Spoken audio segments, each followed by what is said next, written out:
Most scary stories are based around the premise that something bad is happening to the protagonist and they're unable to escape. Sure, they believe that if they work hard and act smart, they'll be able to make it out alive, but usually, it's not the case. But if they didn't believe in their heart of hearts that there was even the tiniest sliver of a chance for them to make it out alive, then they would just give up, resign themselves to fate. And that wouldn't make for a good scary story, would it?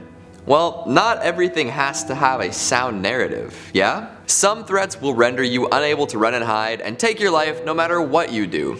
And if a threat is inescapable and undead, well, you're gonna have a bad time. If you want to list the top 3 human fantasies, we have time travel, flying unassisted, and raising the dead.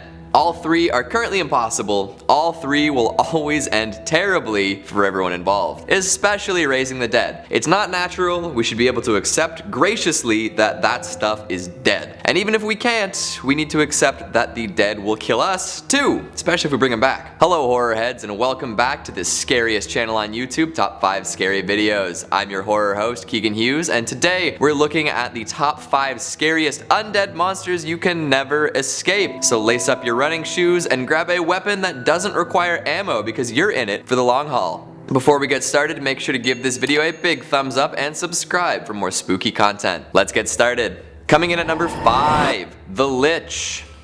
Or any Lich, really. It doesn't have to be the Lich. Fall.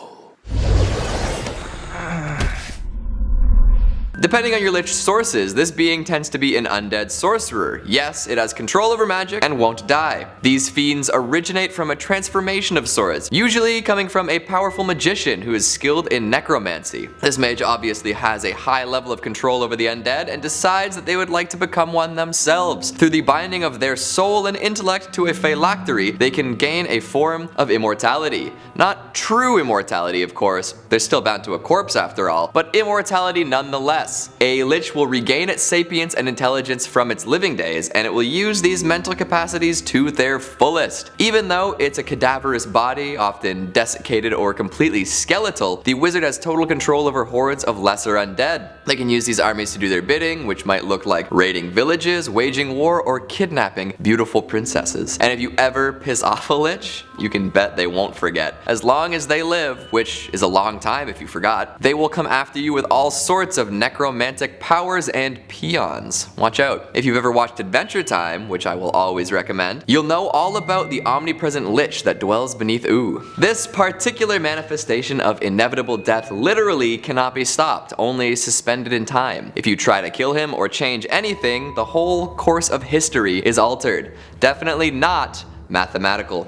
Number 4, Gashadokuro. Also known as the starving skeleton, this is a mythical creature that originates from Japanese mythology. These spirits take the form of giant skeletons up to 15 times larger than the average person. They're created from the amassed bones of people who died of starvation or in battle without being buried. Roaming around after midnight, Gashadokuro will grab travelers and bite off their heads and then drink the spraying blood geysering from their gaping neck. That's hardcore. But honestly, I wouldn't be mad if that's how I died. Kinda like one of those wax soda bottles, you know, but made out of human flesh and blood instead of sugar juice. They are also said to have the powers of invisibility and indestructibility, which makes for a formidable fiend. If they want to eat you, they're gonna eat you. No way you're outrunning a 90-foot skeleton with a hunger for your insides and the ability to turn invisible. You have somewhat of a chance to avoid them altogether though. People say that if you hear a loud ringing in your ears, a Gashadokuro is likely nearby, which is totally terrifying to me and all the other tinnitus sufferers out there. Does that mean that a Gashadokuro has had its eyes on me ever since I started attending concerts without proper ear protection? The suspense is killing me, just bite my head off already.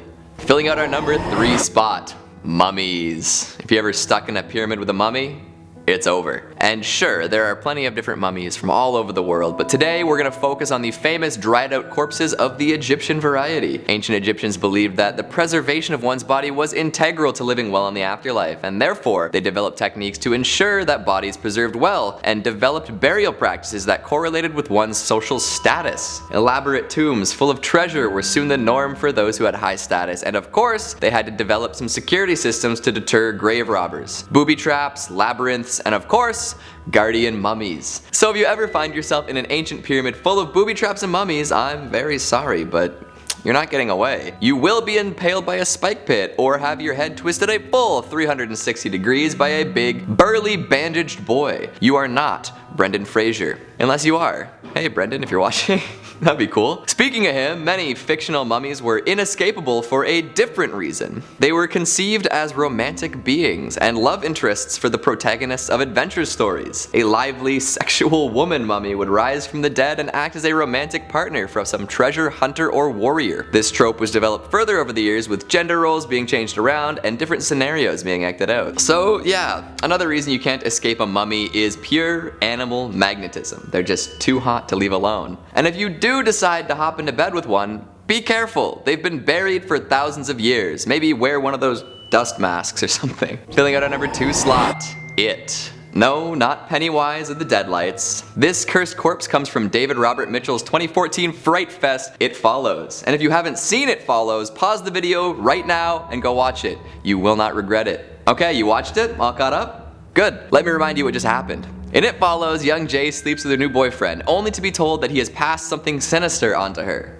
No, not that. A demon. A demon that will follow her at the same speed forever, and if it catches her, it will kill her. And the only way for her to pass it on to someone else is by sleeping with someone else. An interesting premise to say the least, but quite honestly one of the best horror films of the decade. So this thing, this entity, the It that follows, has some very interesting properties. It can take on the form of any human being, thus making it very difficult to notice when living your day-to-day life. It will follow you no matter what, always walking at the same speed and likely taking the shortest route to catch up to you. Once it catches up to you, it will attack and kill you and then move on to the person who gave it to you. It cannot be seen by anyone other than people who have been infected, and it probably can't be killed. All these factors add up to a supremely scary undead monster that you truly cannot escape from. You can run all you like, but you'll never be free of the knowledge that it could always just be around the next corner, and you won't know until it's too late. If you tell anyone what's going on, you're likely to look crazy and paranoid. And if you get put into hospital, you are stuck. It will just catch up and kill you. Sure, you could pass it on to someone else and they could do the same, and it could even keep on going for a very long time. But even after it makes its way to like 20 different people after you, it'll still make its way back to you for sure. There's no escaping death, even if you manage to avoid it for the rest of your life. Plus, if you manage to skirt around it for years, eventually you'll come to the point where random intercourse is no longer possible. I know. Your hips will ache and your walker will get in the way of running. At that point, you might just want to enjoy what time you have left. All this to say, maybe be careful with who you choose to become romantically entangled with. And in our number 1 spot, zombies. Come on, you didn't think I could do an undead list without mentioning the pop culture force that is zombies, right? Call them whatever you want. Walkers, the infected, necromorphs, these disease-spreading, rapidly multiplying corpses are something that you never want to come face to face with. In a world ruled by the undead, you are simply surviving. There's no escape. No matter what happens, the world has permanently been altered by these shambling cadavers, and they're the apex predator now. You can kill as many as you like and start up a sheltered society wherever you please, but they're always going to be a threat lurking just outside of you. They'll always be there waiting for their next opportunity to chow down in your brains, growing their population over time. Plus, they feed on fear and cowardice, 2 things that human beings have in spades. Even if someone did come up with the perfect way for the human race to avoid zombies for the rest of time, some dingus would decide he's too cool for school, get bit, and want to be comforted in his dying moments before springing back to life and ruining it for everyone. We don't deal with existential threats very well because there's always one idiot to goof it up for everyone. Plus, name one piece of zombie media that ends with the zombie threat being totally eradicated or otherwise taken care of. I'm sure there are a few examples other than Shaun of the Dead, but it's a pretty far-fetched idea to say the least. Once the zombie threat is fully realized, they're here to stay. Not getting out of it. Yeah, I don't know if I can handle having any of these creatures in my life. I have enough trouble worrying about what I'm doing. Imagine having that kind of threat always looming over your shoulder. Sheesh. What did you think? Are there any inescapable undead that I missed? Make sure to let me know down in the comments. In the meantime, let's take a look at some of your more wonderful ones from last time. Whiskey Brewer says, the Plague Dogs would be great for a part 2. Honestly, more dark animation based on the works of Richard Adams. Excellent stuff. Jexter says, yes, finally, someone else understands how messed up Willy Wonka and the Chocolate Factory was. Thank you, Keegan, for validating my childhood trauma. Hey man, we're all in this together. I for one think there should be a support group for early childhood Wonka sufferers. Who's down for some therapy? Murakath says, yelling in a movie theater? You sound like you were quite a punchable child. I mean, to be fair, I was probably 3 or 4 at one of those family matinees, but sure, punching children. Jim Bob Nedley says, I see Dark Crystal, I click. A man of exquisite taste. Keep up the good work. And Amanda Sweden says, very impressive Chamberlain noise.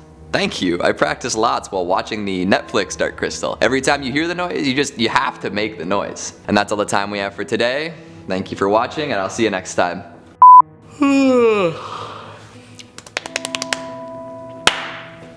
Usually coming from a powerful musician. Number 4, Gashadokuro. I hope I said that right. You have...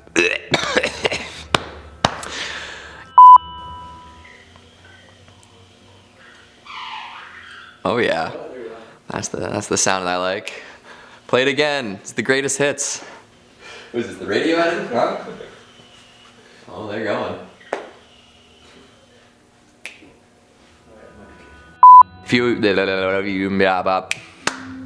So, I feel like the screeching is still going on. Where should I start from, do you think?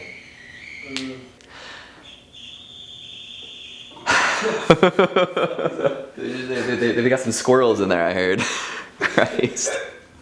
This cursed corpse, only to be told that he is... That was a word salad right there. I've seen this movie only like 14 times. I should be able to explain it by memory. While living your dated... I have enough trouble worrying about like what I'm doing. Imagine having to worry about like something always... No, I'm saying too much here. I'll just say what I actually wrote instead of trying to ad-lib. We don't deal with existential stress.